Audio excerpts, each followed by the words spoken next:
The NFL draft is a week away now, and let's take a gander and look at the running back situation for the Patriots this year. Of course, joining me now is Patriots beat reporter Dakota Randall. And Dakota, how big of a need is the running back position for the Patriots in this year's draft?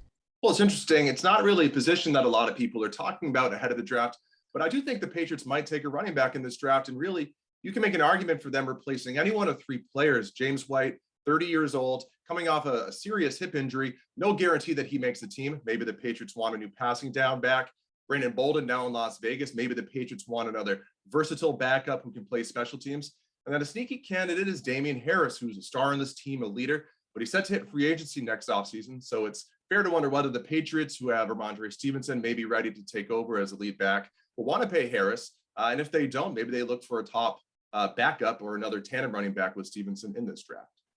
For sure. And as we go down the draft board, which running backs in particular stand out to you as possible fits in New England? Well, the Patriots typically like to draft running backs from big college programs. Kind of makes it easier for them to get an idea for how those players might transition to the NFL. And a lot of mock drafts don't even have running backs going in the first round. And the Patriots, given their needs, I don't think would take a running back in the first couple rounds. So we're really talking about maybe the third round, fourth round, that area. So who might be available? I think someone like James Cook out of Georgia, Dalvin Cook's brother, who the Patriots had in on a visit. He's big, physical, fast, can play well in the passing game, kind of checks a lot of those boxes. Also, Brian Robinson Jr. out of Alabama. Similarly, a big running back and played at Alabama, which, of course, the Patriots love drafting players out of Alabama, including running backs like Damien Harris. And then another player to keep an eye on, I think Tyler Algier out of BYU could go in that fourth, fifth round area. Big physical runner, really productive in college, and also seen as a good player in the passing game, so could fill a lot of roles for the Patriots. Absolutely. And big picture here. Now, if the Patriots don't choose to satisfy that need in the draft, are there any other names floating out there in free agency or via trade that stand out to you? Well, I don't know about that. That'll have to play out.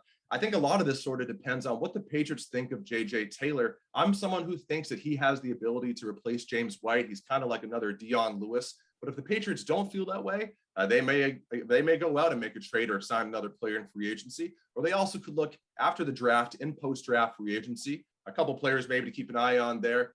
Devontae Price out of Florida International, played a lot of special teams in college, sort of could be like that next Brandon Bolden type. And another one, Max Borghi out of Washington State.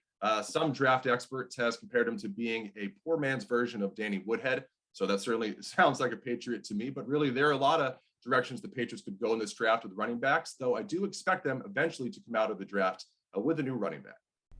Absolutely. Well, we'll have our answer soon with the NFL draft kicking off on Thursday in Las Vegas. Thanks so much for your time, Dakota.